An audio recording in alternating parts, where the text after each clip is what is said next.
Hello and welcome to another update video about DOT. DOT is really painful to watch if we compare the current movements on the DOT chart, even though, DOT price is going up. But if we compare the movements here on this chart with some other charts like VeChain, which is finally on the move, like Say, like Solana, well, I'm not actually sure what Matic is doing. But anyway, we've had some quite nice movements, Sui as well, DOT, yeah, it just looks so painful. It just looks so painful.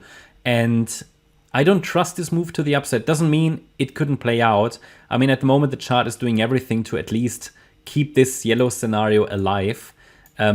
Quick reminder, which one is the yellow one? What does it mean? Well, there are two scenarios on this chart. Obviously, it's difficult. Probabilities are fairly balanced. It's still possible here to see this C wave down, and the market could easily drop once more and we could still see another low. It just doesn't have a very strong foundation. This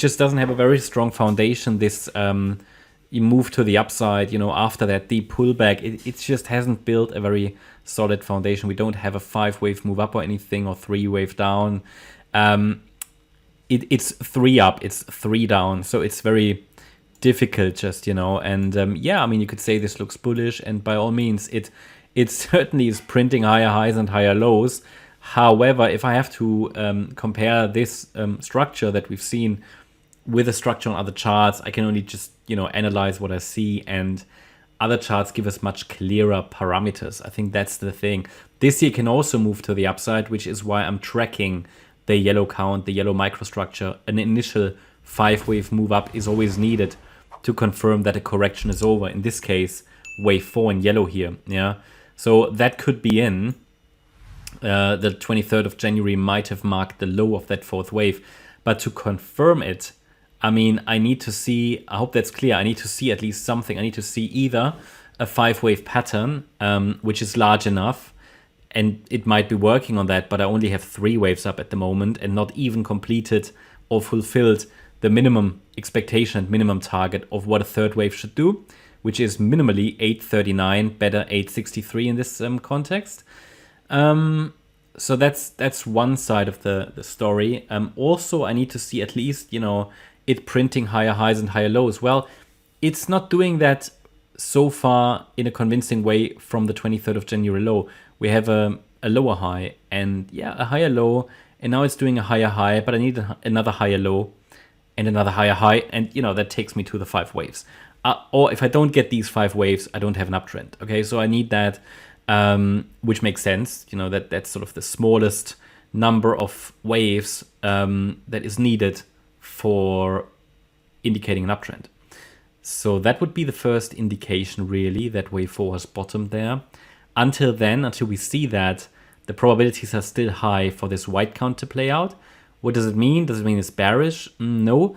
It just means that if the white count plays out and we get one more low, it probably is going to target the area between $4.40 and $5.85. It simply provides you with additional support levels should the market break the trend line to the downside. I mean, it would be probably best if it just was holding the trend line and moves up and completes these 5 waves. So in the yellow count, in large as well, 1, 2, 3, 4, 5. Of which then the smaller degree 5-wave move here is part. It's just mapping, first 5 waves. That could be an A wave then again. We're then going to watch for a B wave pullback and a C wave up. And it could reach sort of $11 plus. But yeah, so at the moment the market is at least leaving this scenario alive. We can continue to track it.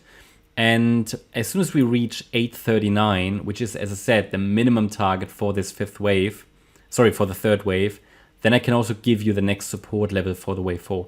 At the moment, it doesn't make sense to give you another support level for a 4th wave because we haven't even reached minimum expectations for the 3rd wave. So I can only highlight that the yellow count at the moment remains relevant as long as it's holding the $6.50 level, which is here the swing low that formed on the 1st of February.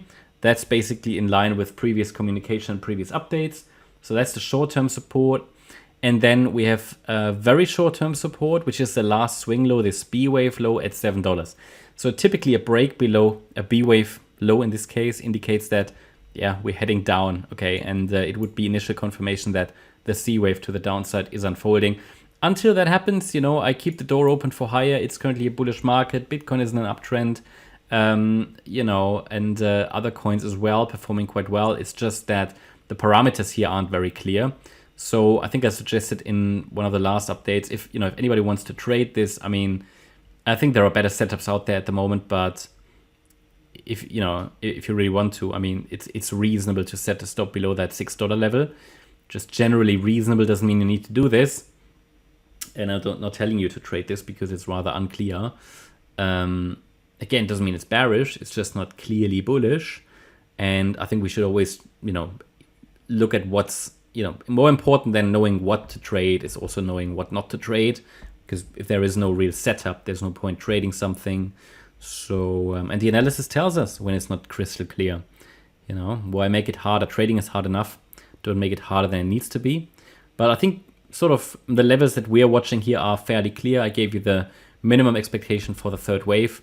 As soon as the price has reached that, I will add another additional support area onto the chart.